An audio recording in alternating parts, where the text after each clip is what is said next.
महाभारत युद्ध के पश्चात कालांतर में 5 पांडवों में से एक पांडव अर्जुन के पौत्र का जन्म हुआ, जिसका नाम था राजा परीक्षित। एक बार राजा परीक्षित जंगल में आखेट करने गए, उसी दौरान उन्होंने जंगल में कलयुग को देखा। परीक्षित ने कलयुग को तुरंत भूलोक छोड़ जाने का आदेश दिया, जिस पर कलयुग राजा के पैरों में गिर पड़ा और दया की भीख मांगने लगा। राजधर्म कहता है कि चरण में आए को शरण देना ही क्षत्रिय का परम कर्तव्य है। जिसके बाद राजा परीक्षित ने कलयुग को 5 स्थान निवास करने के लिए दिए और कहा, जहाँ मदिरापान, वेश्यावृत्ति, जुआ, हिंसा और पाप द्वारा अर्जित स्वर्ण होगा, वहाँ तुम्हारा निवास होगा। राजा परीक्षित ने इस समय स्वर्ण मुकुट धारण कर रखा था, जो उन्हें अपने पूर्वजों से विरासत में मिला था। यह स्वर्ण पाप कर्मों में लिप्त था। इसी बात का फायदा उठाकर कलयुग मुकुट में प्रवेश कर राजा के सर पर सवार हो गया। जंगल में आखेट करते राजा परीक्षित को प्यास लगी। उन्हें जंगल में एक कुटिया दिखाई दी।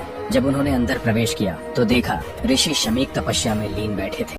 जब परीक्षित ने ऋषि से पीने हेतु जल मांगा तो तपस्या में लीन ऋषि ने कोई प्रत्युत्तर नहीं दिया। जिसके बाद कलयुग के प्रभाव से क्रोध में आकर राजा परीक्षित ने ऋषि के गले में मृत सर्प डाल दिया और अपने महल लौट आए। उन्होंने जैसे ही आराम करने के लिए अपना मुकुट उतारा, उन्हें ज्ञात हुआ उनके हाथों से बहुत बड़ा अनर्थ हो गया है। राजा तुरंत घोड़े पर सवार हुए और ऋषि शमीक की कुटिया के समीप आ पहुँचे। लेकिन राजा से ठीक पहले ऋषि शमीक के पुत्र ऋषि श्रृंगी वहाँ पहुँच चुके थे। जब अनभिज्ञ ऋषिपुत्र श्रृंगी ने देखा कि मेरे पिता के गले में कोई मृत सर्प डालकर चला गया, तो क्रोधित ऋषिपुत्र श्रृंगी ने यह श्राप दे डाला कि जिस किसी ने भी यह कुकृत्य किया है, उसे आज से ठीक 7वें दिन तक्षक नाग डसकर मृत्यु लोक पहुँचा देगा। दूर खड़े राजा परीक्षित ने यह सब सुन लिया, जिसके बाद राजा परीक्षित काफी दुखी हुए।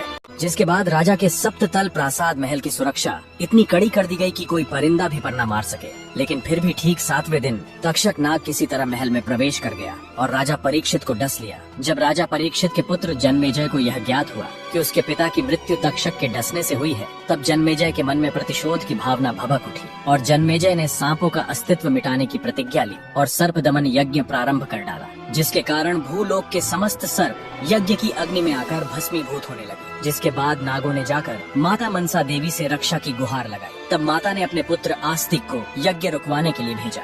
अग्नि में सर्पों की आहुति दी जा रही थी। तब माता मनसा देवी के पुत्र आस्तिक के सत प्रयत्नों से नागों के प्राणों की रक्षा की गई। समय बीतता गया और एक दिन जन्मेजय की भी प्राकृतिक कारणों से मृत्यु हो गई। लेकिन जब जन्मेजय की मृत्यु हुई, तब बदला लेने के लिए नागों ने जन्मेजय की आत्मा को पाताल लोक में बंदी बना लिया।